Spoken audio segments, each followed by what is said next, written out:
മൂസക്കായി എന്റെ പുതിയ നത്തോലി ഫ്രൈ പാചകക്കുറിപ്പില്ലേ അത് ഫേസ്ബുക്കിൽ ഹിറ്റാ. നെത്തോലി ഫ്രൈക്ക് എന്തിനാ പാചകക്കുറിപ്പ്? അതങ്ങോട്ട് ഫ്രൈ ചെയ്താ പോരെ? പക്ഷെങ്കിൽ എന്റെ പാചകക്കുറിപ്പിന് എത്ര ലൈക്ക് കിട്ടിയെന്ന് അറിയോ? എന്ത് കിട്ടീന്ന്? ലൈക്ക്. എത്ര ലേക്ക് കിട്ടിയെന്നൊന്നും എനിക്കറിയില്ല. നാളെ ഈ ഫേസ്ബുക്ക് ഒന്നും പറഞ്ഞു നടന്നിട്ട് അടുക്കളയ്ക്ക് അറിയില്ലെങ്കിൽ അനക്ക് എന്റെ അടുത്തുണ്ടെങ്കിൽ കിട്ടൂ. ആ ലേക്കല്ല, ഒന്നാം തരം. നിങ്ങക്ക് അസൂയ. ഞാൻ ന്യൂ ജനറേഷൻ ആയി പോയെന്റെ അസൂയ. ഇന്നങ്ങനെ തച്ചാണ്ടല്ലോ ഞാനത് ഫേസ്ബുക്കിൽ ഇടൂ. മൈ ഹസ് മൂസ തല്ലീന്ന്. അന്നെ കൊണ്ട് നമ്മള് തോറ്റ്. ഇതൊന്ന് മിണ്ടാണ്ട് കിടന്നുറങ്ങിക്കോ. ഓളൊരു ഫേസ്ബുക്ക് മാങ്ങാത്തൊലി. മൂസക്കായേ ഇങ്ങോട്ട് നോക്കി. നാളെ ഞാൻ നല്ലൊരു ഫോട്ടോ ഇടും. നിങ്ങളൊപ്പരുള്ള ഫോട്ടോ അല്ല കേട്ടോ. നിങ്ങളെ കണ്ടാൽ ആരും ലേക്ക് തരൂല.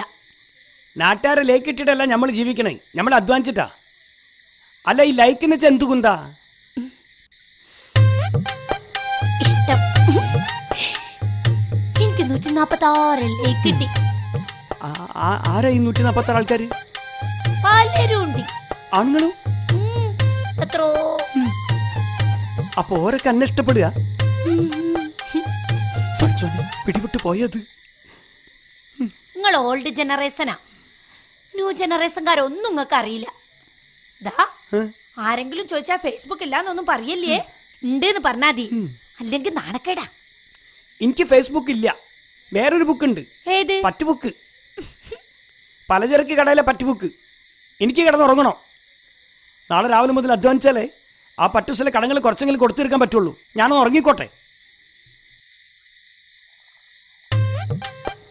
പഠിച്ചോനെ, നാളത്തെ ഫോട്ടോക്ക് 250 ലൈക്കെങ്കിലും കിട്ടണേ.